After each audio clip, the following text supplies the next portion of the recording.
안녕하세요. 질대갑TV의 명품 PD 한 PD입니다. 자, 오늘은 코로나 바이러스 이후에 대한민국에 엄청난 지금 경제적 충격을 주고 있죠. 국민들에게 또 고통을 주고 있고, 어쨌든 이 코로나 바이러스가 어느 순간에 끝나기를 기원합니다. 그리고 앞으로 곧 끝날 것으로 저는 예상을 합니다. 자, 우리는 이 코로나 바이러스 이후에 과연 우리 경제가 어떻게 되고 부동산 시장이 어떻게 될 것인가, 자, 그것을 한번 예상을 하고 있어야 된다는 거죠. 제가 경제 전문가는 아니니까 경제가 어떻게 되는지는 저는 잘 모릅니다. 자, 그러나 지금 부동산 시장이 어떻게 될 것인가라는 것은 계속해서 부동산 시장을 지켜보는 저로서는 이제 몇 가지 좀 찝히는 점이 있어서 한번 그것에 대해서 제가 오늘 이야기를 해보겠습니다. 대한민국도 대구에서 지금 많은 확진자들이 나오고 있고, 그리고 뭐 지금 세계로 가는 비행기들이 막혀 있지 않습니까? 대한민국에 대해서. 자, 그 정도로 대한민국 자체도 지금 굉장한 그 타격을 받고 있고, 그 다음에 이제 미국도 사상자가 나오고, 일본도 만만치 않고, 자, 지금 세계 경제가 뒤흔들린다고 합니다. 미국의 연준에서 0.5% 금리 인하를 했죠. 자, 그래서 1.0에서 1.25. 대한민국도 코펙스 기준금리라고 하죠. 코펙스 기준금리. 자, 대한민국 기준금리도 지금 1.25입니다. 현재 1.25인데 대체로 그 전문가들 의견이 한 1.0 정도로 내릴 것이다. 0.25 정도를 내리고 뭐 나중에 추후에 봐서 한 차례 더 또는 두 차례 더, 자, 그렇게 내린다고 이야기를 하고 전문가들이 예상을 하고 있습니다. 자, 그러면은 0.25를 내리면 1.0입니다. 1.0. 코픽스 금리가 1.0.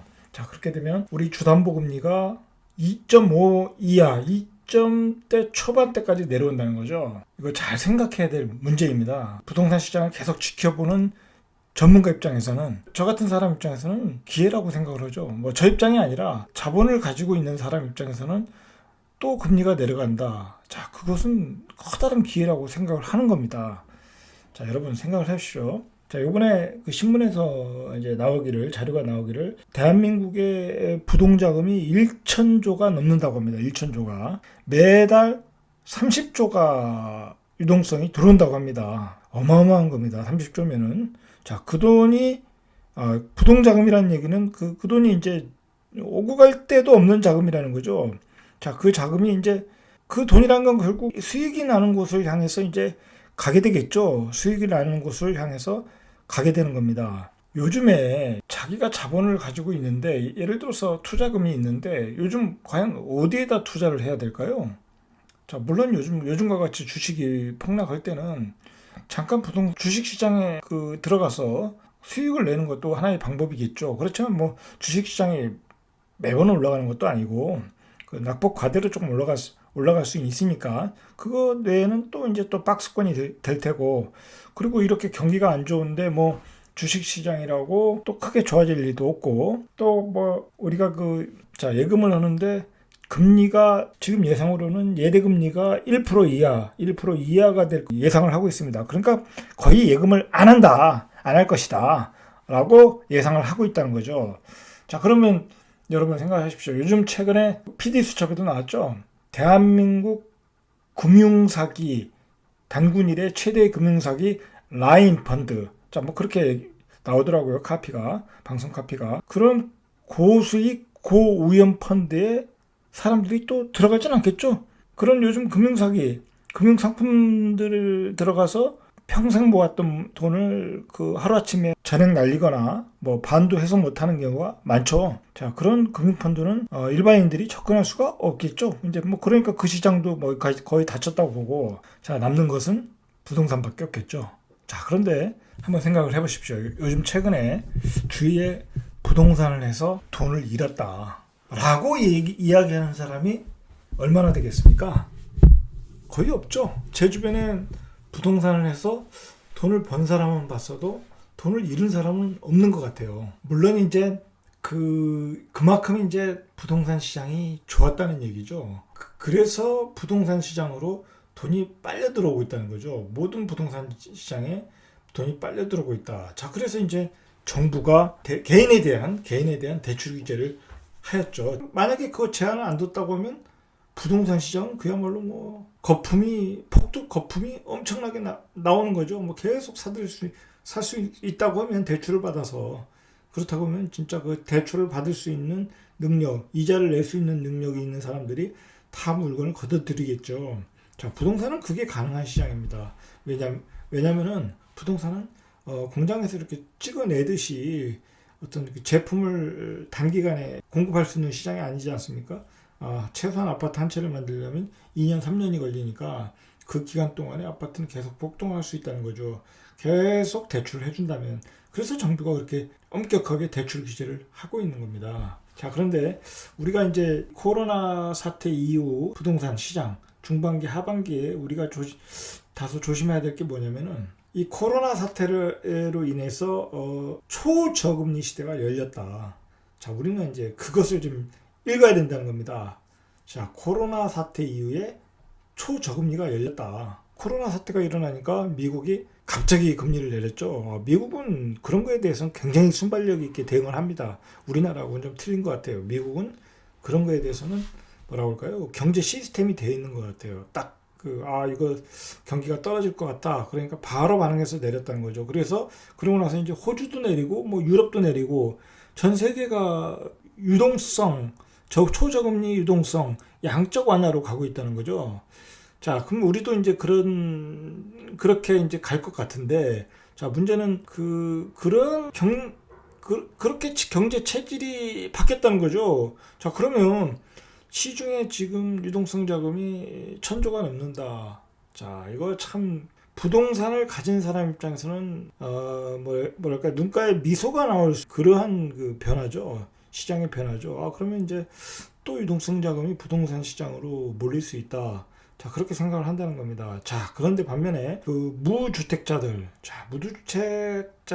마음이 더 급해지겠죠. 그렇다면 이제 그 사람들이 기존의 그 분양권이나 기존의 집을 사야 되는데 그게 가격이 엄청나게 지금 올라왔습니다. 뭐 서울은 말할 것도 없고 그런 상황에서 지금 초저금리 시대가 또 열리기 시작했다. 냉정하게 고민을 하고 정부 입장에서도 뭔가 대책을 좀 마련하고 금리 인하를 해야 된다는 거죠. 요즘에 최근에 그 부동산 시장의 문제가 뭐냐면은 정부가 대출에 대한 규제를 만들어 놓다 보니까 부동산 투기꾼들이라고 해야죠. 저는 뭐 투기라고 봅니다.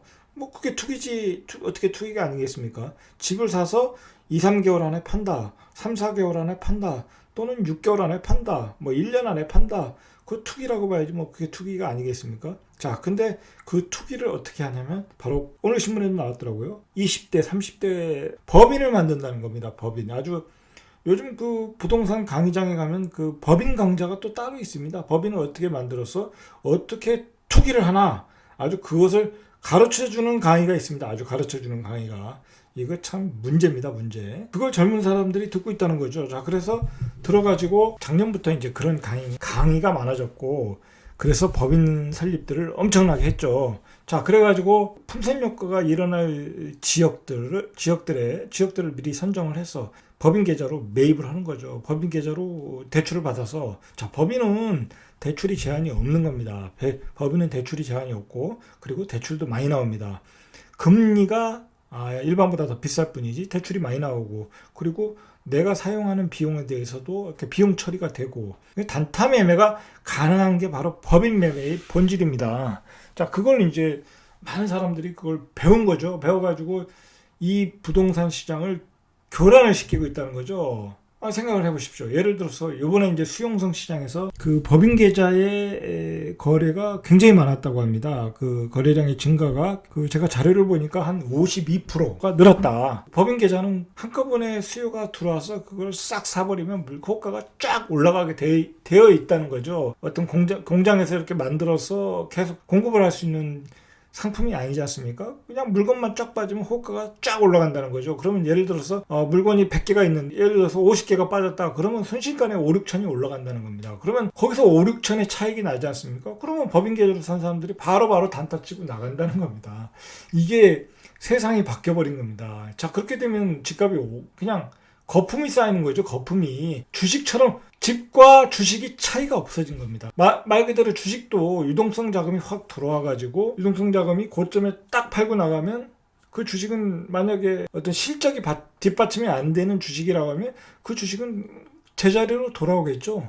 자, 그러면서 이제 고점에 사신 분들은 물리겠죠. 자, 집도 그럴 가능성이 있다는 겁니다, 요즘. 제가 보기에는 이제 그런 법인 계좌가 본격적으로 대전 시장 때는 그게 그렇게 많지 않았습니다. 왜냐면 그때는 그 일반 과세가 1년이었으니까 개인 계좌로도 이렇게 일반 과세를 내고 사고 팔았던 거죠. 그때만 해도 그렇게 단태가 심하지 않았다. 그런데 정부가 대출 규제를 강화를 하고 그리고 일반 과세를 2년으로 연장을 하면서 자, 그게 본격적으로 된 게 이제 수원이다.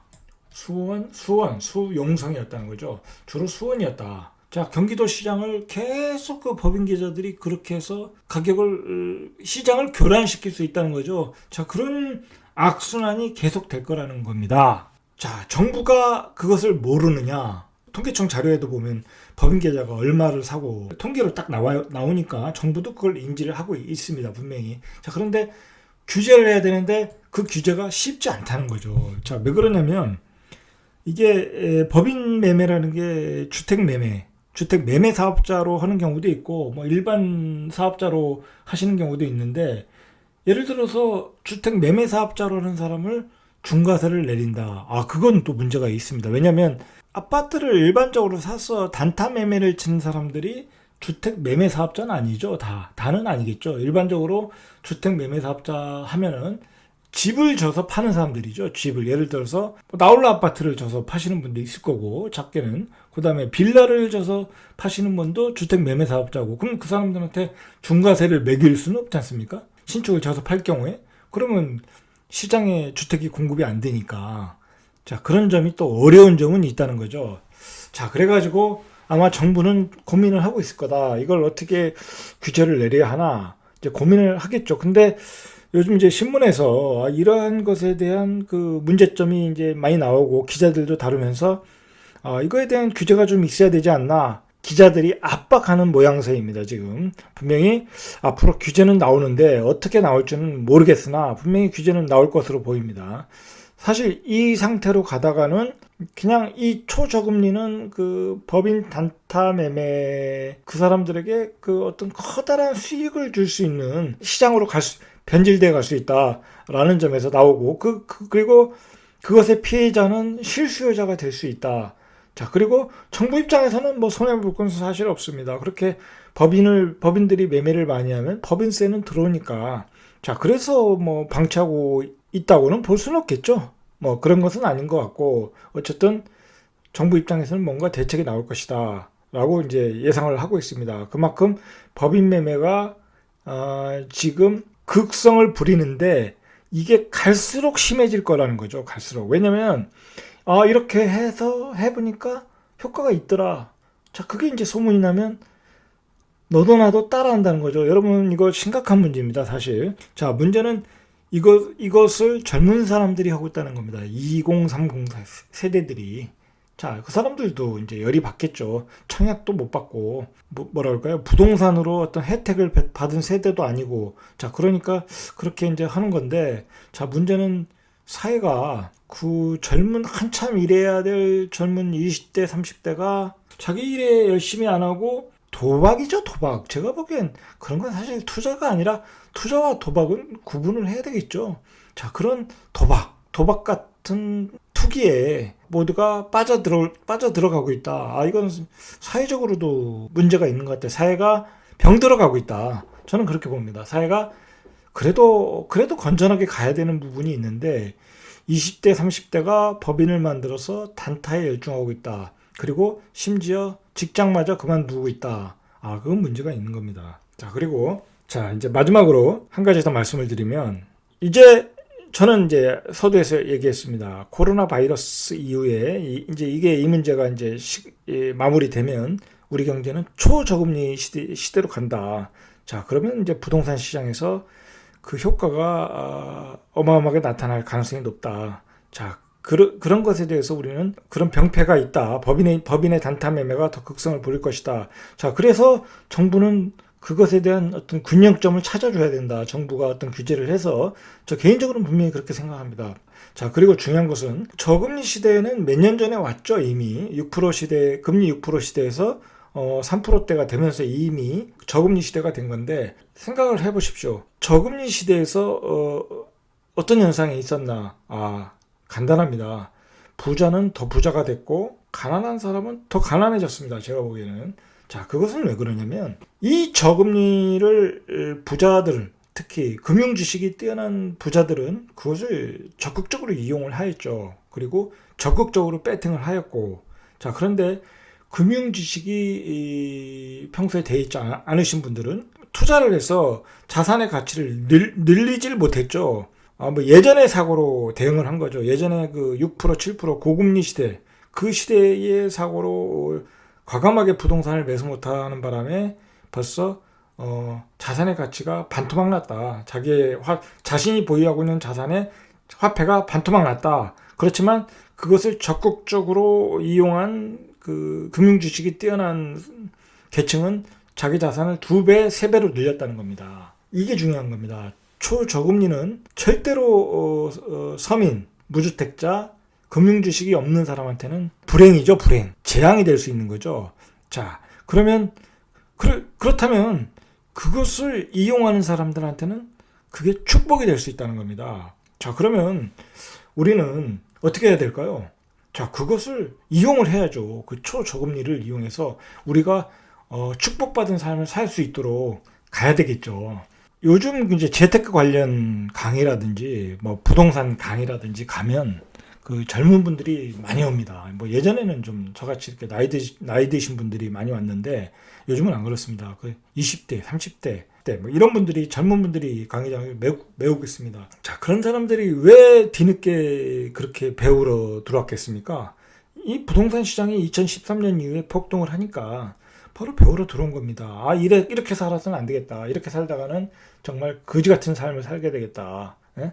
이렇게 살다가는 나의 삶뿐만 아니라 나의 가족의 삶이 영원 바닥으로 추락할 수밖에 없다. 자, 그렇게 해서 그 사람들이 자각을 하고 그 부동산을 배우러 들어오고, 그런 사람들이 법인을 만들고 지금 뭐 단타를 막 치고 있다는 거죠. 여러분, 한쪽에서는 그렇게 열심히 공부를 해서 자산을 늘리려 하고, 한쪽에서는 그 유튜브에 나오는 그 부동산 폭락론자들의 얘기를 들으면서 힐링을 하고 있고, 뭐 임대주택을 폐지하라 뭐 그렇게 댓글이나 달고 있고, 자, 그러고 있다는 겁니다. 자, 여러분, 어차피 이 자본주의 사회라는 것은 깨끗할 수가 없는 겁니다. 깨끗할 수가 없는 겁니다. 사회는 부조리할 수밖에 없는 겁니다. 아니, 사회가 어떻게 모두 다 평등하게 살 수 있겠습니까? 자, 어쨌든 바뀐 환경이 바뀌었다. 초저금리로 간다. 환경이 바뀌었다고 하면 그 체질에 맞게 거기서 내가 이용할 수 있는 것은 이용하라는 거죠. 자, 이용할 수 있는 건 이용을 해야 된다. 그렇지만 어떤 그 선이란 넘지 말아야 될 선은 있다는 거죠. 제가 보기에는. 그래서 이제 그 넘지 말아야 될 선은 그것은 정부가 규제하면 되는 겁니다. 정부가 규제하면 되는 거고, 최소한 우리가 법과 원칙 속에서 이 변화된 세상 속에서 나의 자산을 늘릴 수 있는 방법 파악을 하고 과감하게 그것을 이용을 해서 나의 자산을 늘려가야 되겠죠. 안 그러면 여러분 생각을 해보세요. 우리가 나이가 들면 들수록 뭐 사실 믿을 것은 나의 자산과 나의 노후를 보장할 수 있는 돈밖에 없습니다. 돈밖에 없습니다. 아무도 나의 가족을 지켜주지 않는 거죠. 내가 아무리 사회 정의를 부리치고 아무리 좋은 생각을 해도 절대로 이 자산과 재력이 받쳐주지 않으면 노후의 삶은 보장할 수 없는 겁니다. 자, 그렇다면 우리는 이 변하는 사회에, 변하는 어떤 환경에 적응을 해야 된다는 거죠. 적응을 해야 되는 겁니다. 그래서 제가 보지 않았습니까? 한편으로는 그렇게 열심히 재테크 공부해서 현장을 뛰어다니면서 재산을 늘리는 사람이 있고, 한쪽으로는 세상을 부정적으로 보고, 한쪽으로는 뭐 그 폭락론자의 얘기를 들으면서 뭐 사회 정의를 부르짖는 건지 아니면 힐링을 하는 건지 모르지만 그렇게 떨어져라, 폭락해라 주문을 외우고 있고, 자, 어느 길로 가시겠냐 이거죠. 어느 길로. 나의 삶과 나의 가족 삶은 누구도 보장해주지 않는다는 겁니다. 중요한 거는. 그리고 저도 이제 나이가 50대 중반인데 제가 이제 여러분 뭐 3, 40대보다 많이 살지 않았습니까? 제가 느끼는 게 뭐냐면 나이가 들면 들수록 결국은 나의 자산과 재력입니다. 나의 자산과 재력이 있어야 재밌지 않습니까? 이런 과정 자체가 재밌는 거죠. 여러분들도 세상이 어떻게 변하는가 읽으시라는 겁니다. 지금 제가 이제 말씀을 드리지 않았습니까? 지금은 초저금리 시대로 가고 있다. 우리가 지금까지 경험하지 못한 초저금리 시대가 코로나 바이러스 이후에 열린다는 겁니다. 자, 열린다는 겁니다. 자, 그러면 어떻게 하셔야 되겠냐고요. 무주택자들은 제가 생각하기에는 빨리 집을 사야 된다는 겁니다. 이제 누구의 말을 기울이지 마시고 금리가 싸지 않습니까? 예전에 6억 하던 집은 금리가 7%, 8%일 때 6억 하던 집은 지금 6억이 아니라 3억입니다. 올라간 게 아닌 겁니다. 올라간 게 아니라 3억이라는 거죠. 나의 월급은 올라갔지 않았습니까? 그리고 금리는 떨어졌는데 그게 왜 6억이 옛날 3억이었던 게 6억 같다고 3억이나 올랐다고 안 사면 안 된다는 겁니다. 화폐 가치가 떨어졌다는 거죠. 자, 그런데 그 초저금리 시대가 이제 또 열리기 시작한다는 겁니다. 여러분, 이게 언제까지 갈지는 저는 모르지만 그거에 대해서 우리가 너무 깊게 생각할 필요 없다는 거죠. 앞으로 경기가 좋아서 금리가 올라간다. 그것도 쉽지가 않은 겁니다. 인구가 감소되는 시대에 집값이 고평가된 게 아니라 화폐는 항상 떨어지고 있다. 화폐 가치는. 자, 그렇게 생각을 하시고 초저금리 시대가 온다. 생각의 전환점을 좀 가지셔야 됩니다. 이 코로나 바이러스 이후에 생각의 전환점을 가져라. 자, 그래서 나의 가족과 내가 행복할 수 있는 집을 사라는 겁니다. 사고 자산을 늘릴 수 있는 기회가 있으면 늘려라. 이 이야기를 하고 싶다는 거죠. 자, 이상 절대값 튜브의 명품 PD 한 PD였습니다.